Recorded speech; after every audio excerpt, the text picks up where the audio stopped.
Welcome, Katherine. Thank you so much for being here. Hi. Thank you for having me. Well, it's a pleasure. I've always loved your voice. Your voice on Twitter is such an impressive voice. I'm like, yes, yes, yes, this. Thank you. That's so sweet. And I'm so happy that you're joining all the people that I ever interviewed here. And it's always a huge privilege for me to be able to have a bit of your time, but also, ask you questions and kind of have my curious moments to experience what your spiritual path or your journey or even just your human journey is like. So Yeah. would Yeah. you like to present yourself and say who you are and what is your message, I guess? Yeah. My name is Katherine, and I go by Kututwoo on Twitter. Um, but I am a tarot reader, and I I don't really know like what my message is necessarily, but I do say that I'm really all for like honesty and like confronting things up front and just being objective about things rather than getting lost in the like what ifs essentially and trying to like problem solve constantly. Um, so that's kind of what I'm all about is I try to help direct people with objective views on things that maybe are a little too difficult for them to see in the moment. Give them a different perspective. Thank you so much. I was kind of telling my partner about what I was doing today, and I was like, I'm gonna interview this person, and I was trying to explain a little bit because he doesn't know this world at all. And I was like, well, in spirituality, there's a lot of communities, and within that community, there's a lot of different concepts that are usually like told by one person and then repeated through. And you're kind of the one who has the critical thinking and who's like, let's open it up and like who Yeah. shares so much more. So when you say honesty, it's like, yes, definitely that Mhm.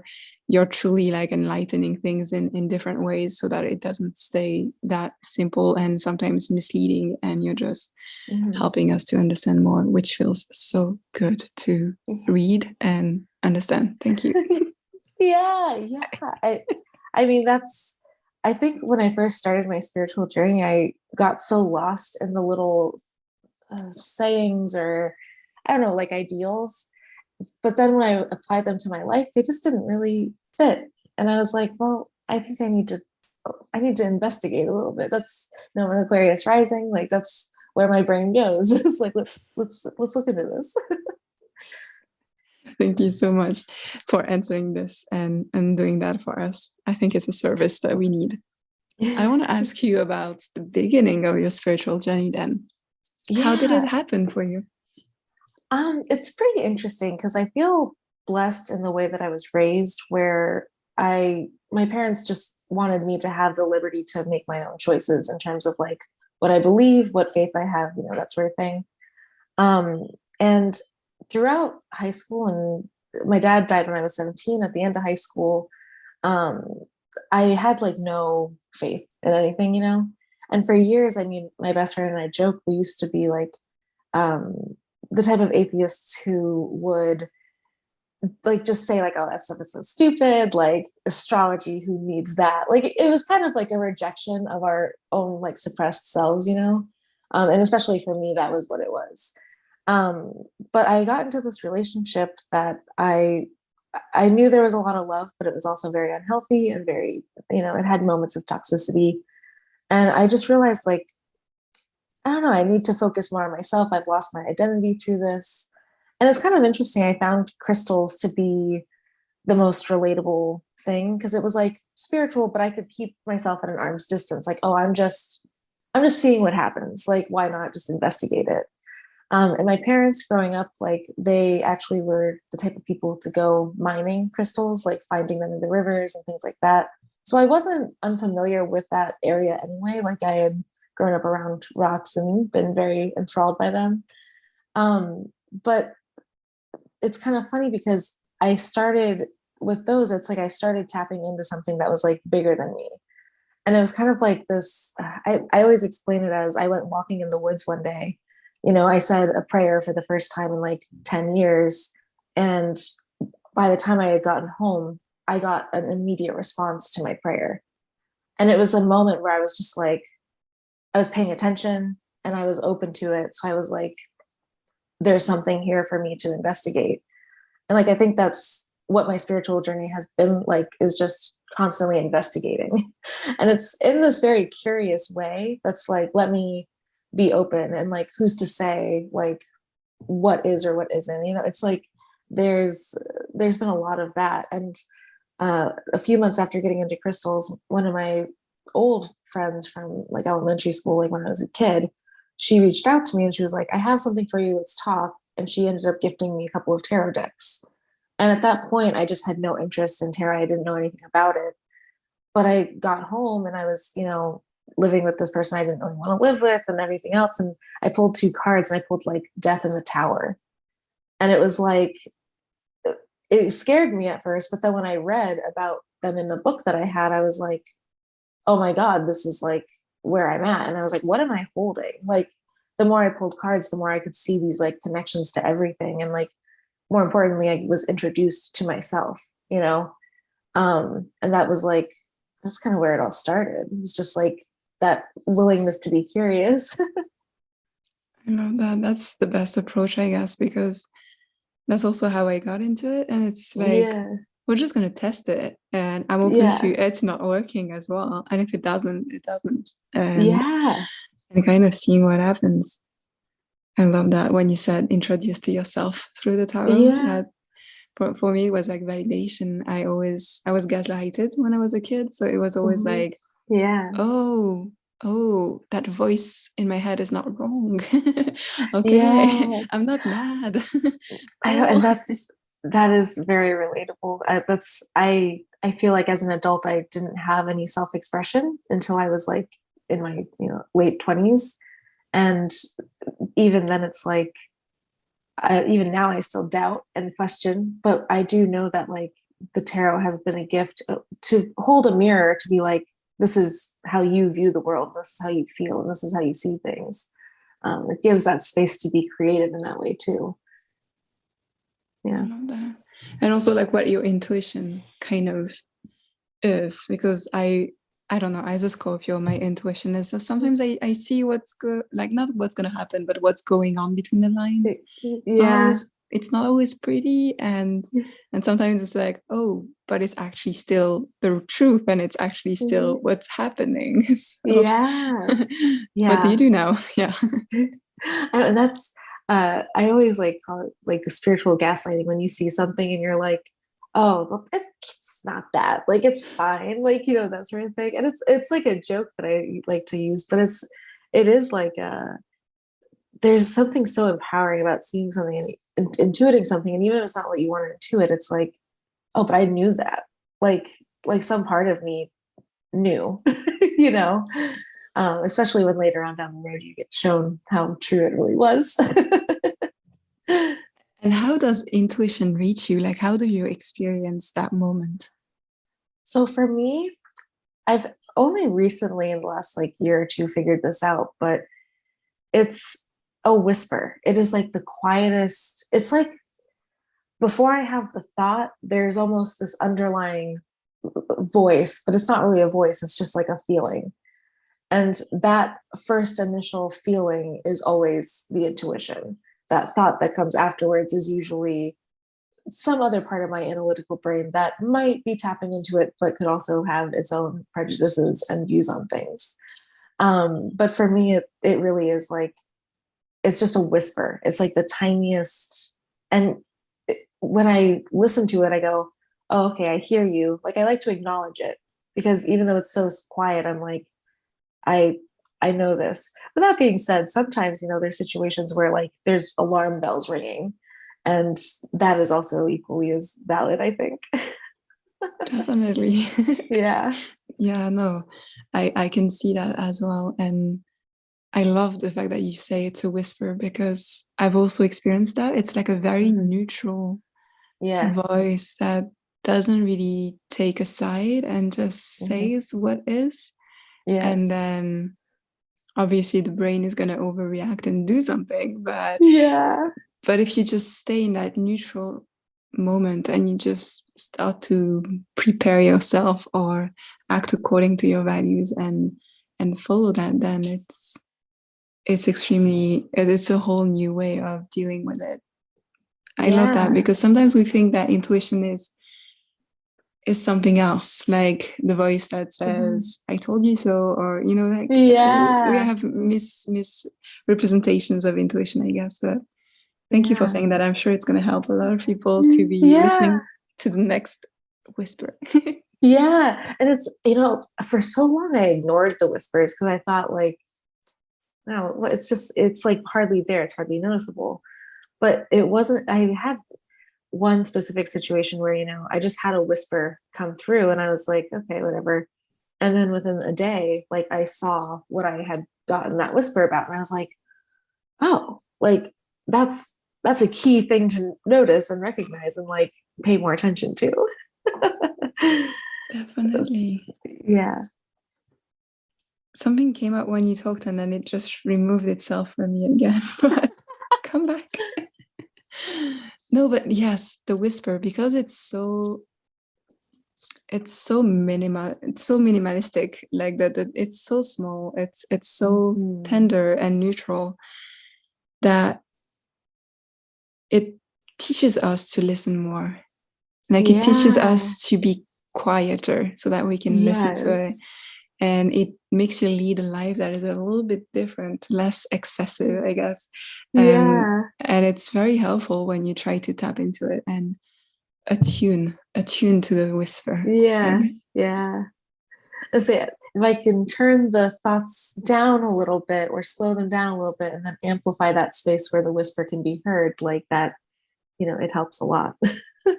If it's possible to do that with the thoughts. Yeah, right. I know. And I would say I'm somebody who thinks a lot, and it's something that I've had to learn how to be more neutral towards my own thoughts even. Do you know what I mean? Yeah. And someone told me like you have to have boundaries with your own thoughts. I was like, wow, true. Yeah, totally. Yeah, it's so true. I love that. Yeah, it's a good image, but it's not always easy to do it because it really depends on the wording. Like when you first learn meditation, people are like, yeah, just put the thoughts on the side and then focus on that silence, which obviously the thoughts can also just be parts of you that needs to be heard, and they're finding the outlets, the time to speak. So boundaries is different. It's like later, like right now we're doing this, and then later I'm going to open you up and then take notes and then do what we need. But and I know for me personally, like I've only recently just like really embraced this, but I know I have lived a life where I am addicted to stress, and my thoughts really feed into that. And it's something that I've had to learn how to listen to my thoughts, but also observe when they are constantly bringing me into the stress state. Like, do you know what I mean? It's just like a constant, like, why am I feeling so stressed? Everything in life is good right now. Like, it's a rewiring of the brain. And I will say that, like, through the act of listening more to my intuition, I have been able to have that neutral stance where I can observe and be like, okay, well, like, I hear these intrusive thoughts essentially that are driving me down this path, but like it feels better to think, oh, well, like I'm really grateful for my surroundings right now. I'm really grateful for the love I have in my life, the community I have, whatever it is, right? So that's part of it too. Yeah. Thank you. Yeah. Thank you. That shows a way to how to do that. I love that. I was going to ask you, how do you do this? Yeah. And then you just said it. So great. As I say, gratitude is like, I mean, I know people say it all the time, but it really is a medicine. Like it's something that if you are constantly feeling stressed out, if you can take even 10 minutes a day to just sit in things that you're grateful for, like it will start to shift things pretty drastically. And it doesn't take too long. Yeah, it's a practice. And even when everything's going well, we can still do those practices because it's like going to the gym. So it is. You're working. Absolutely. Yeah. And sometimes with the stress, it's I think a lot of like the speed, like I think of it in different speed, like the way energy moves through my body. So I'm like, okay, so stress is basically me running, what am I running Mhm. from, or what am I running Yeah. towards, and Yeah. what's the direction, what's the thing, and then witnessing that maybe I'm trying to control my environment, and like the stress is like me publishing 5 videos, in 5 days, and I'm like, why am I doing Yes. this? Well, because I would like this and that, and this is done, and it's like, yeah, but it's also okay if there's just one. And I'm like, Yeah. yeah, okay, cool, okay. Yeah. That is very resonant for me as well. Yeah, that's so true. You said being honest. We have to be honest with ourselves as well. Yeah, and I was gonna say, it can be hard to do that, but it is so important. It definitely is. I've learned how to do this through channeling the Akashic records a lot, because they're gonna Yeah, be super honest with me. So now I'm like, yeah, okay, I'm doing this again. yeah, yeah, yeah. Have you ever worked with them, channeling them yourself, or through a I practitioner? I have taken courses on how to do it. I think I do think I connect to the Akashic records pretty regularly, but I haven't purposely gone and tried to channel and ask questions. It's more like there's just these meditations where information just flows in, and I know that's where I'm pulling it from, but there's kind of this uh, disconnected way of doing it, but not disconnected at all. That's the wrong word. You know what I mean? I think you have other paths. There's not just one path Yeah. to going there anyway. Yeah. You have your Exactly. own. Exactly. That's Yeah. good. And So yeah. I've witnessed that sometimes when they're, close to you, like you're one of their person, I guess, they're Yeah. just next to you. Like I feel them behind my shoulders sometimes, and I'm like, Yes. okay, let's go. Yeah. Yeah. So I say I feel like they call to me when I'm meditating. That's like a very I start seeing like libraries in my head, and it's just like a it's like an experience where I'm like, oh, I've been like transported. I'm here now. This is like what they want me to focus on. so good, so good, Yeah. perfect job. Yeah. Yeah. Yeah. And I want to ask you, how did you go from having your own spiritual journey and discovering those tools to being a practitioner, being in service and offering tarot readings to others? Totally by accident, honestly. So when I first found tarot, I was in life coach school, and I used to be a very much like control everything type of person. Up until that point, I had had a very successful business. So my goal was to business coach people and like starting their own thing, that they don't have to be tied to like, an office job if they don't want to be. Um, and I had this vision in my head. I mean, it was very painted out that I was going to do life coach school, become a life coach, and just help people with business. But the more I went into life coach school, I was life coaching myself. And I started realizing like I don't want to do this. Like this, I don't enjoy the process of coaching people. I don't enjoy like it wasn't a fulfilling thing for me. And it felt very like limited because there was kind of all these like methods of doing things. And although they were very helpful, a lot of times I felt more confused than like, gifted something at the end of it. Um, and it does take work on your own end too, but just that realization that like, I don't think I want to do this was kind of, it was a tower moment, because I had, invested, I was doing it, I had gone to school for a year.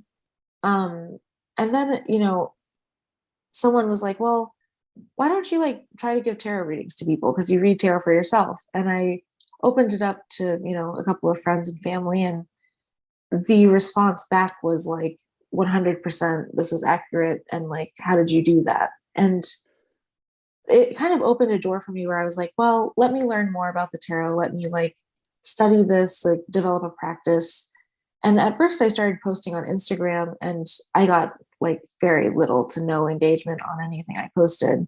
So I didn't see that as a path. I was like, well, I'm going to just continue to try to life coach because, tarot's not really working out. I didn't have a following at that point. I had like 12 followers on Twitter. I had, 400 on Instagram. It was all people I knew. It wasn't like a big community circle. So for some reason, I started using Twitter more often, and I just made a tarot joke one day, and it got like 200 400 likes, something like that. But for my 12 followers, that was like what just happened. And again, it was just a moment when I was paying attention, because I was like, well, what if I just come on Twitter and I post tarot? Like I post the same tarot content that I'm posting on Instagram over here.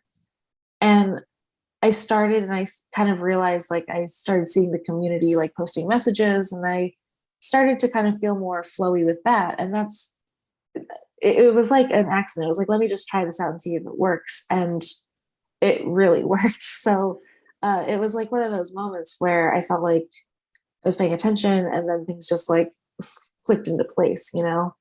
And it's still, you know, I go through journeys with it where like, do I really want to be doing this? Do I want to have like the public's eye on me? Do I want to have like, you know, like things could be so different, but do I like this? But at the end of the day, I always come back to the honest truth with myself, which is like, I love this.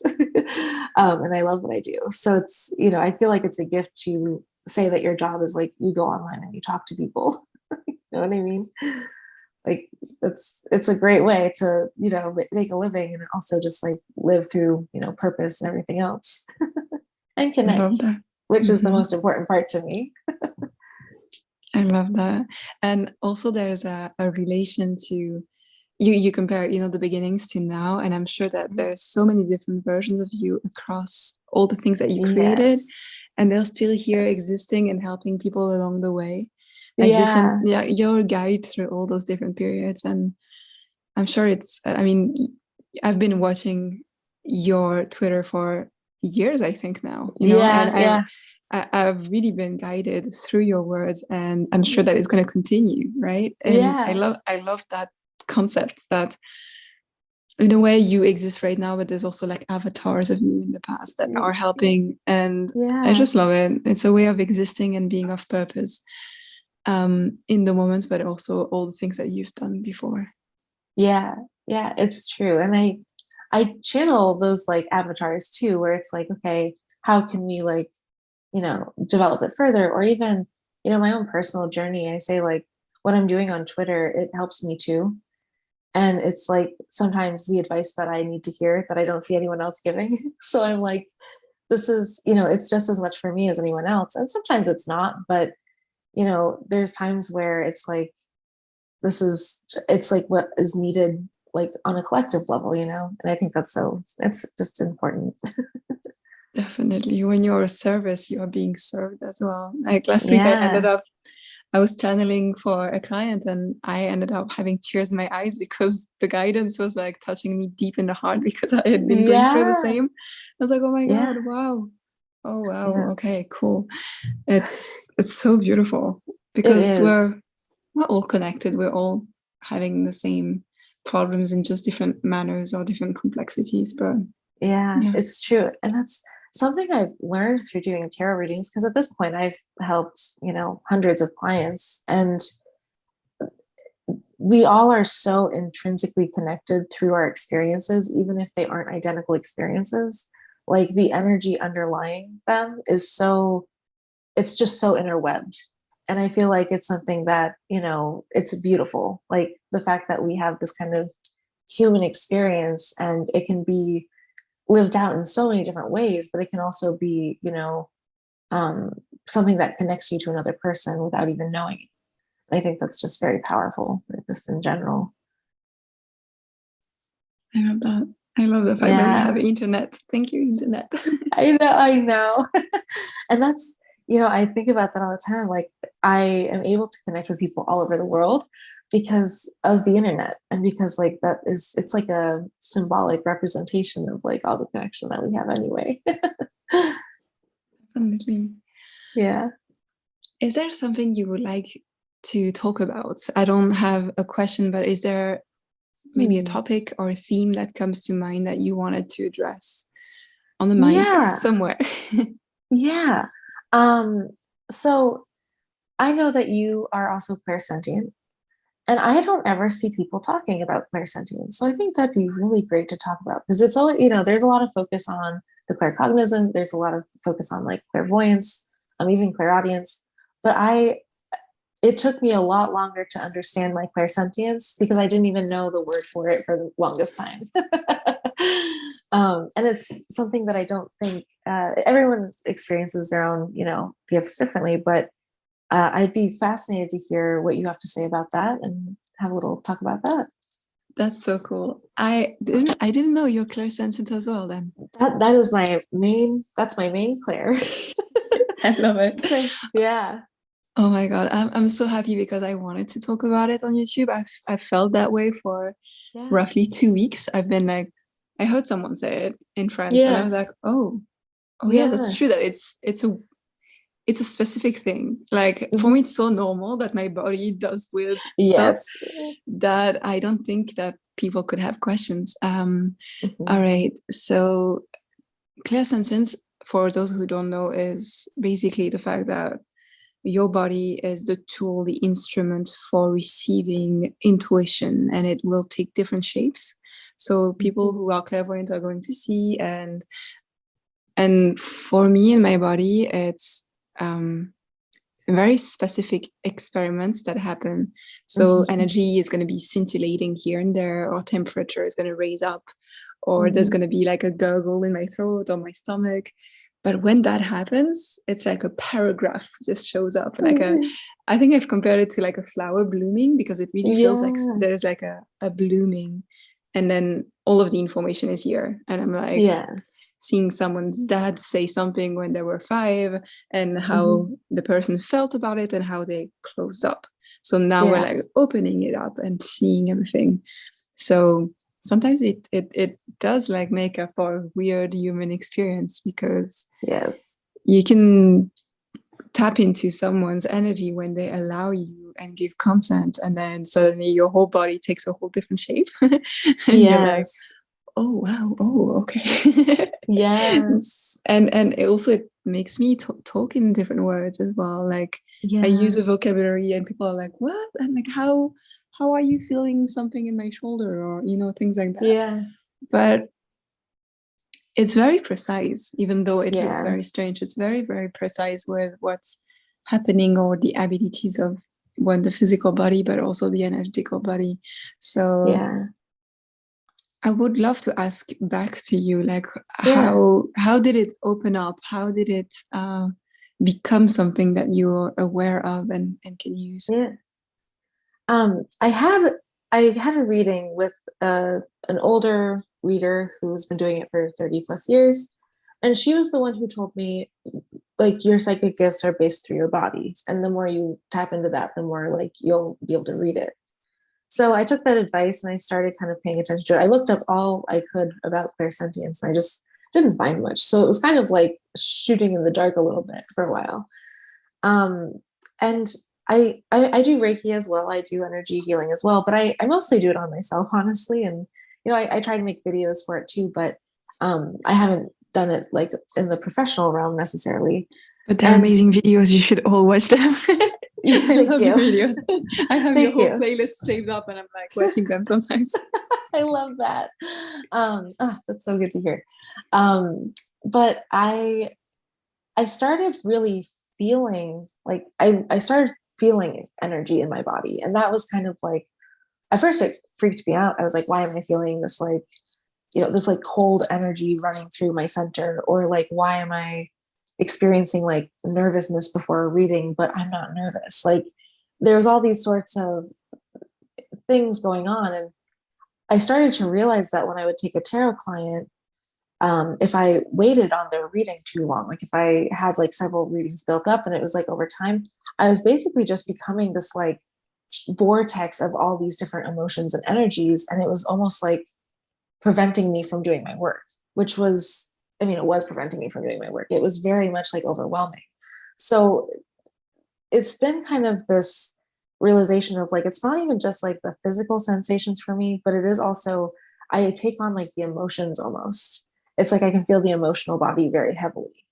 And that is what allows me to, when I'm talking to someone and like getting, a reading from them or reading their energy, I really listen into my body to see like, okay, well, I'm feeling really anxious, or I'm feeling really like, stressed out, or just like, there's all these different things that kind of circulate. And then it kind of centers back to, okay, well, maybe you're having some like gut problems, or maybe you're having some confidence issues because like you are having stomach problems, like that. That's sort of like it all connects, like body to mind to spirit to emotions, and it's just that's how I see it. It's like an energetic like layering. I Yeah. totally get that. I Yeah. also just know what the session is going to be about. The Yeah. minute someone books it, I'm like, please, Yeah. let's have it like as soon as possible because Yeah. I'm gonna be exploring all of the different emotions and even what I watch and Yeah. what I hear people talk about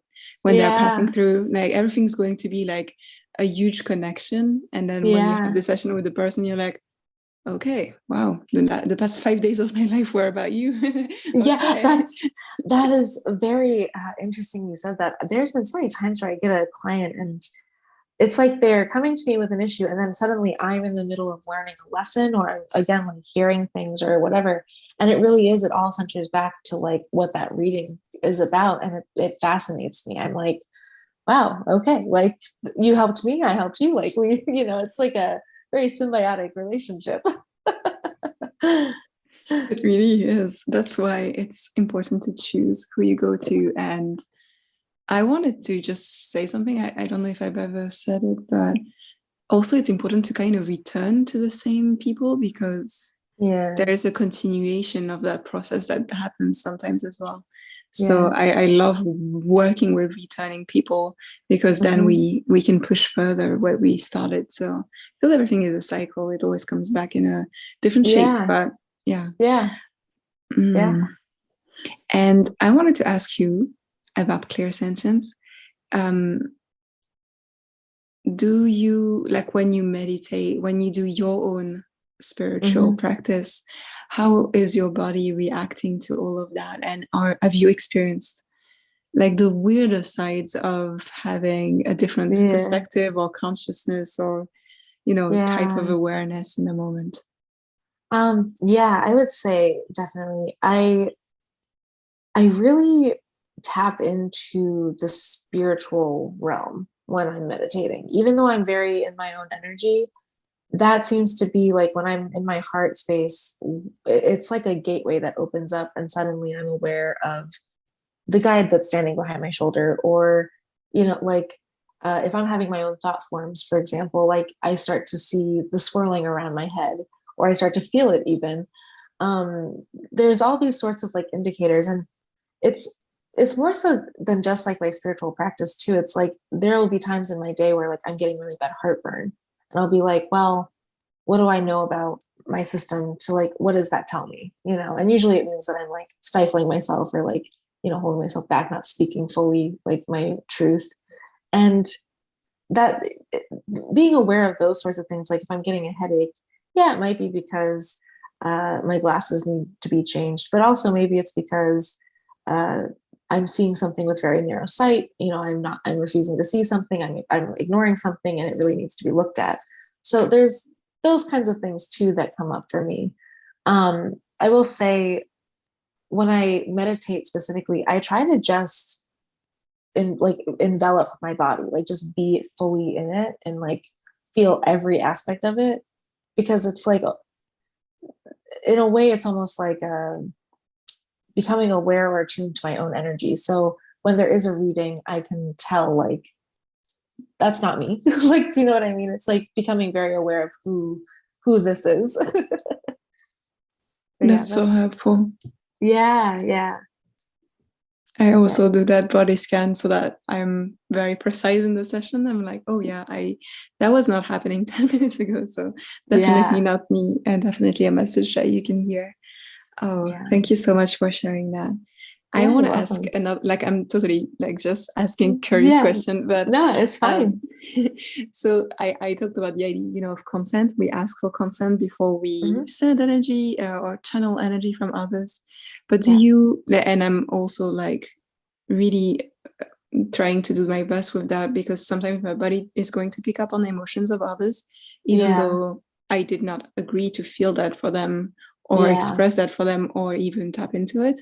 But does Hmm. that happen to you with, friends or family? Do you feel like you're affected by whoever is in physical proximity to you or even Hmm. just away, but still connected in a way. Yeah, definitely. It happens a lot with like my mother and I, which is interesting because we don't talk very much anyway. But like when we do connect, it's kind of like, oh, we've been going through similar things.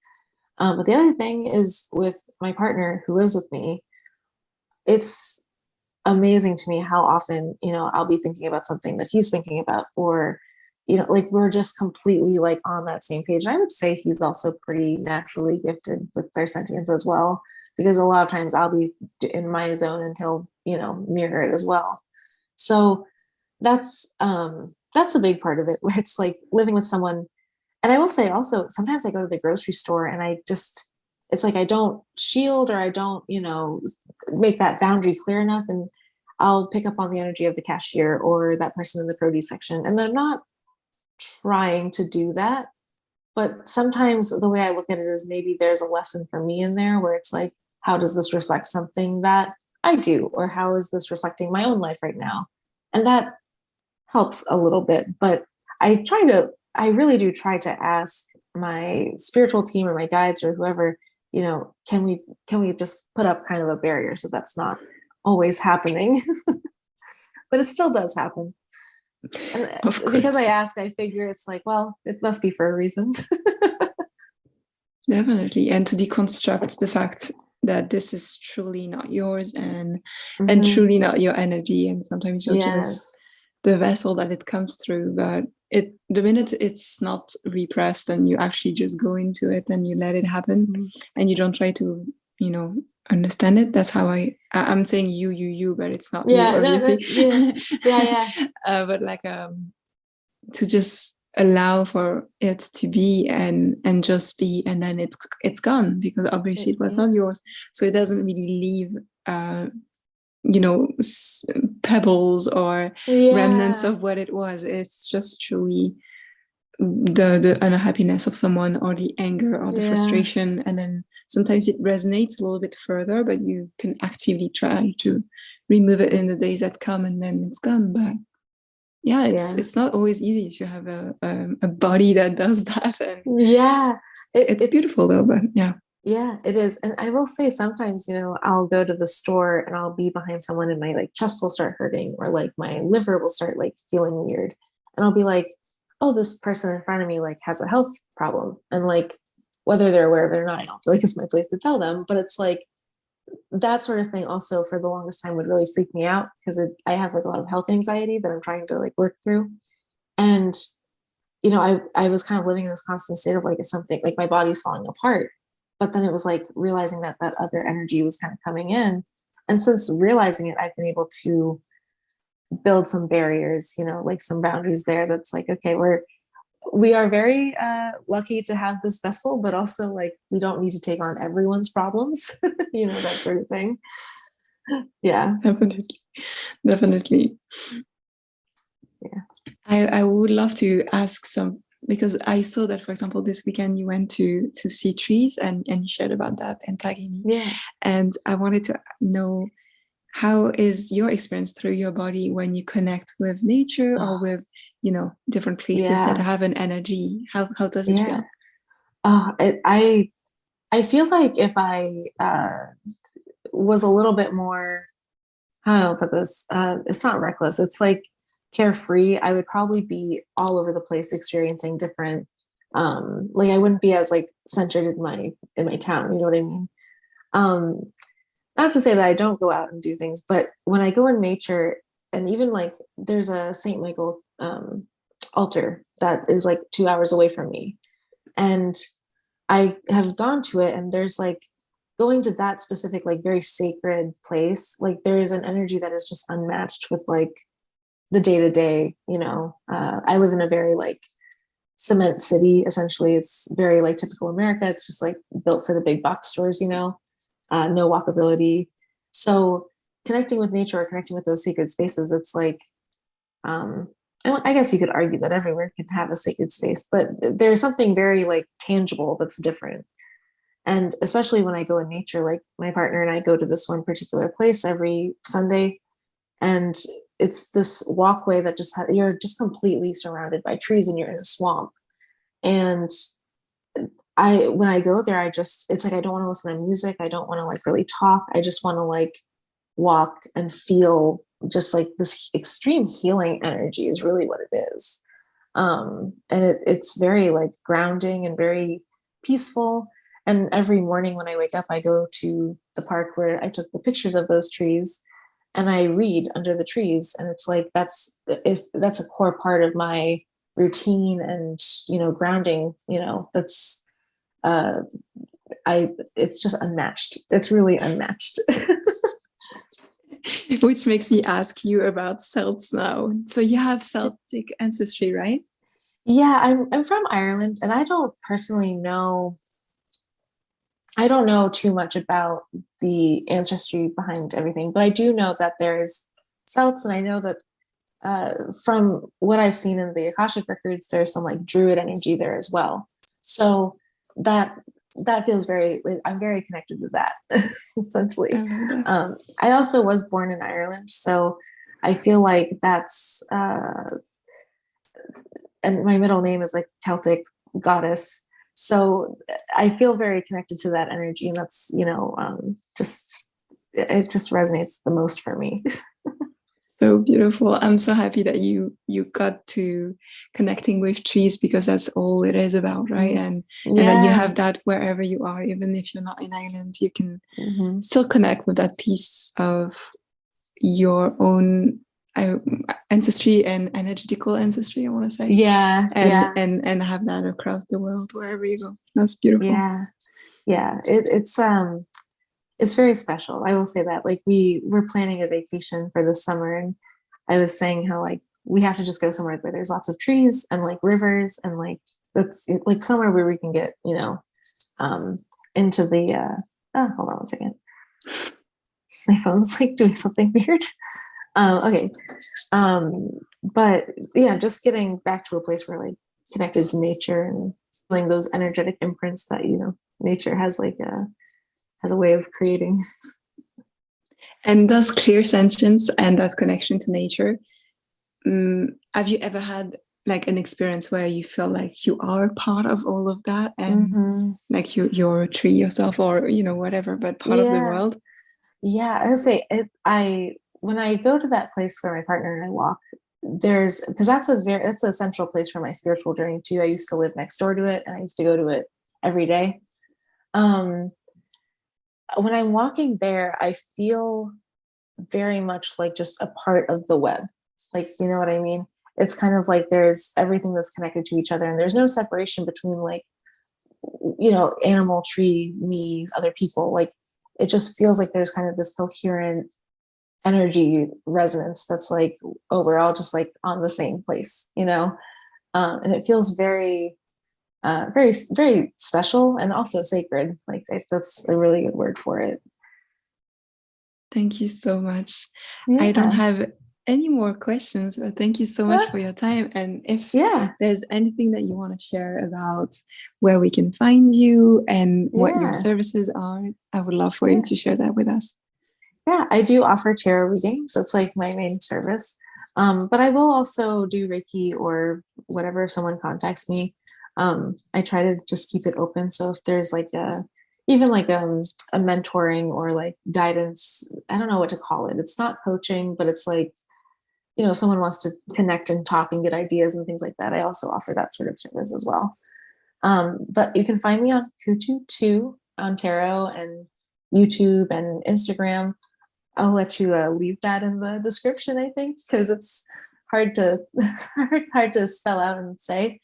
But yeah, that's where you can find me. That's what I do. And yeah, hope we can connect. Thank you so much. Thank you.